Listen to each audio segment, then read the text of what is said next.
propiciando una actitud levantisca de los campesinos hacia sus señores, podía tener como palanca y amenaza contra la nobleza. Así que no tuvo escrúpulo alguno en promoverlo y en concederle su beneplácito real. En 496 triunfó una conjura contra él y Cavad y fue destronado por los nobles y los Moved. Un hermano suyo, Shamash, fue coronado Shah-Ansa y Cavad y encerrado en la famosa prisión del olvido. Shamash, 496-498, Shamash no pudo poner freno, sin embargo, a los antiguos aliados de su hermano Cavad, los revolucionarios mazdaquitas. Por lo que la agitación social y el desconcierto administrativo siguieron creciendo, mientras que los enemigos exteriores del imperio seguían activos contra él y ahora se les sumaban los heftalitas, que no veían con buenos ojos el destronamiento de su favorito, el caído y encerrado Cavad. La situación se hizo pronto insostenible y al cabo facilitó la huida de la prisión de Cavad, pues este aún conservaba valedores que le prestaron ayuda para huir hacia el país de los heftalitas. Sostenido una vez más por estos y tras haber estado aprisionado en la cárcel del Castillo del Olvido por más de 2 años, Cavad regresó, a fines del 498, triunfante y al frente de un ejército de unos heftalitas, al trono de Persia. Cavad y segundo gobierno, 498-531, de nuevo en el poder, Cavad no dudó en volver a sostenerse en los mazdaquitas y en usarlos como amenaza contra nobles y magos. Estos, por su parte, habían aprendido la lección. El rey era invencible mientras que fuese sostenido por los unos heftalitas y contara con el apoyo popular y la fidelidad de los mazdaquitas. Se llegó pues a un equilibrio entre ambos poderes. Los nobles y los magos no amenazarían ya al rey, mientras que éste seguiría mostrando sus simpatías hacia el mazdaquismo y lo mantendría vivo y a punto para utilizarlo, si llegaba el caso, contra la nobleza. Pero, a la par, protegería a esta y a la jerarquía zoroastriana de los excesos más radicales del mazdaquismo. Por lo demás, la situación del imperio sasánida seguía siendo apurada. Los problemas sociales y religiosos persistían. La sequía y las hambrunas seguían apareciendo intermitentemente en el Irán por largos años aún. El yugo del tributo heftalita continuaba pesando sobre la economía y la hacienda persas. Armenios, árabes e íberos del Cáucaso también seguían manifestándose rebeldes a la autoridad del Shah-Ansa, y el imperio bizantino persistía en no querer contribuir al común sostenimiento de las defensas del Cáucaso. Pero entonces al menos, Cavad estaba fuertemente instalado sobre el trono y la oposición interna de nobles y Moved a la autoridad real había sido vencida. La etapa de las turbulencias había cesado en Persia y Cavad iba a tener el tiempo y poder suficiente para iniciar y asentar la recuperación militar y económica de su imperio. Enero de 503.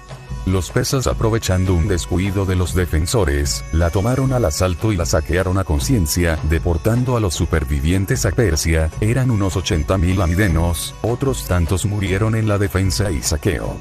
Tras organizar su nueva conquista y dejar una guarnición persa de 3.000 soldados, se dirigió hacia las montañas de Zingara y enfiló la ruta romana que llevaba hacia las grandes ciudades del occidente de las provincias de la Mesopotamia romana: Constantía, Martirópolis, Constantina, Edesa, Hierápolis, Samosata, Dara y Calínico. Pequeño reino de Lásica, codiciado por Constantinopla, entonces gobernada por el emperador Justino I, lo cual tocaba de forma sensible la esfera de intereses de Persia. Los romanos se consideraban los protectores de los cristianos en la Iberia persa. El rey de Lásica, Sact, viajó en 521-22 a Constantinopla, y allí fue bautizado y se casó con una cristiana, lo que fue justamente interpretado por los persas como señal de una alianza con Constantinopla. Como entonces los persas intentaron convertir al zoroastrismo a los habitantes de Iberia, el rey de este territorio, Gúrgenes, pidió ayuda al emperador Justino. El desencadenante de la guerra fue la negativa de Justino I, emperador de Bizancio, a adoptar al hijo menor de Cavad, Cosroes, ya que existía un precedente para tal proceder: la petición de Arcadio Ayazdegirdí de que tutelara a su pequeño hijo y heredero Teodosio II. Cavad declaró la guerra e invadió la Mesopotamia romana, a la par que en el frente caucásico, donde hasta entonces se mantenía lo que hoy llamaríamos una guerra de baja intensidad, ordenó a su Marsban de Iberia que pasara a lanzar ataques a gran escala. Mucho más al sur, los aliados árabes de ambos imperios se sumaron, gustosos, al nuevo conflicto entre ambos imperios. Para 526, la guerra hacía arder todas las fronteras entre ambos poderes, desde el Cáucaso al Mar Rojo. El enfrentamiento giró en torno a la gran ciudad fortaleza de Daraa, muy reforzada por Anastasio I, quien le había dado su nombre y la había transformado en una verdadera ciudad fortaleza. En un primer momento, la suerte sonrió a los persas. En Mesopotamia, dos jóvenes estrategos, Citas y Belisario, recién salidos de la comitiva militar de Justiniano, fueron derrotados por los ejércitos de Cabal. Al mismo tiempo en el norte, en Lásica, la guerra se tornaba cada vez más favorable a los persas. La muerte de Justino I en el 527 y la subida al trono de Justiniano I, 527-565, no significaron el fin de las hostilidades. Más bien al contrario, Justiniano elevó a la condición de Magister Militum per Orientem al recientemente derrotado Belisario. Batalla de Daraa, 530, Belisario con un ejército de 25.000 hombres, entre los cuales destacan 5.000 jinetes de los más variados orígenes como érulos, hunos, y jinetes de las regiones limítrofes, se dirigió a la ciudad de Daraa para defenderla. Era julio del año 530 cuando 30.000 persas al mando de Peroses Mirranes, se dirigieron a la fortaleza de Daraa dispuestos a tomarla. El general Belisario sondeó la situación y vio perfectamente claro la clase de combate que debía desarrollar. De sus 20.000 infantes, solo unos 5.000 podían ser aptos para plantar cara a los persas, el resto eran reclutas recientes o tropas de guarnición, que no resistirían un combate a campo abierto luchando con los persas. Cabar respondió enviando 10.000 soldados más al mando de Firous, que estableció el campamento a unos 5 kilómetros de distancia en Amodius. Belisario decidió enfrentarse a los persas a campo abierto, ya que se encontraban débilmente protegidos. Excavó una serie de zanjas en la carretera hacia Daraa para bloquear a la caballería persa y ambas fuerzas desplegaron con la infantería en el centro y la caballería en las alas. En el primer día de la batalla los persas tantearon el ala izquierda romana mandada por Bounces, que probó a realizar una retirada fingida. Los persas no cayeron en la trampa y se retiraron antes de ser alcanzados por el contraataque romano. El segundo día, los persas avanzaron a la hora del almuerzo, desplegándose en dos líneas y procediendo a disparar sus flechas sobre las filas romanas, usando relevos para mantener una lluvia constante de proyectiles. Sin embargo, al tener el viento en contra su táctica fue menos eficaz de lo deseable. La primera oleada del ataque persa se dirigió contra el flanco derecho de los érgulos, que al principio retrocedieron, pero por temor a las represalias de sus aliados hunos, contraatacaron y obligaron a los persas a retirarse. Al parecer, luego hubo una pausa en la que un soldado persa retó a los bizantinos a un combate singular, siendo derrotado por un érulo llamado Andreas.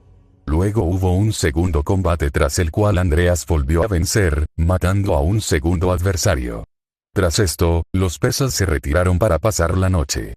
Al día siguiente volvieron a formar los ejércitos, pero ya habían llegado los 10.000 hombres de refuerzo al mando de Firous. Al día siguiente volvieron a desplegar para la batalla, Belisario formó la mayor parte de su infantería en un único bloque en el centro. En las alas situó a la caballería. En el ala izquierda y escondidos detrás de un montículo situó a 300 érgulos, bárbaros del norte de Europa, bajo el mando de Faras y Bounces, 601 al mando de Súnicas y Aigan junto al flanco izquierdo de la infantería. En el ala derecha 601 bajo el mando de Simas y Ascan. Se quedó con una reserva de bucelarios mandada por el general Juan a retaguardia. Los persas formaron su infantería en dos líneas en el centro. En el ala derecha se situó la caballería mandada por Pitiaxes, y en el ala izquierda la caballería mandada por Baresamanes, y a retaguardia los inmortales. Los sasánidas, tras el típico intercambio de lanzamiento de proyectiles ambos ejércitos, lanzaron un ataque masivo sobre el ala izquierda de los bizantinos, los cuales empiezan a retroceder. Pero Belisario, que había previsto este movimiento, lanzó un ataque de flanco con 300 jinetes érulos sobre los persas, que estaban haciendo retroceder el flanco izquierdo bizantino. Los persas son derrotados, sufriendo 3.000 bajas. También Belisario, sabiendo la escasa calidad de sus tropas, dio órdenes estrictas de que si se hacían retroceder a los persas, no se hiciese un ataque generalizado, por temor a que si se revolvían los persas, podrían sufrir un desastre. Los persas ya tuvieron bastante y se retiraron. Fue esta una victoria defensiva bizantina muy relevante, ya que hacía muchos años que estos no eran derrotados por los bizantinos. También sirvió para dar una gran proyección al general Belisario. Batalla de Sátala, 530. Ante este éxito,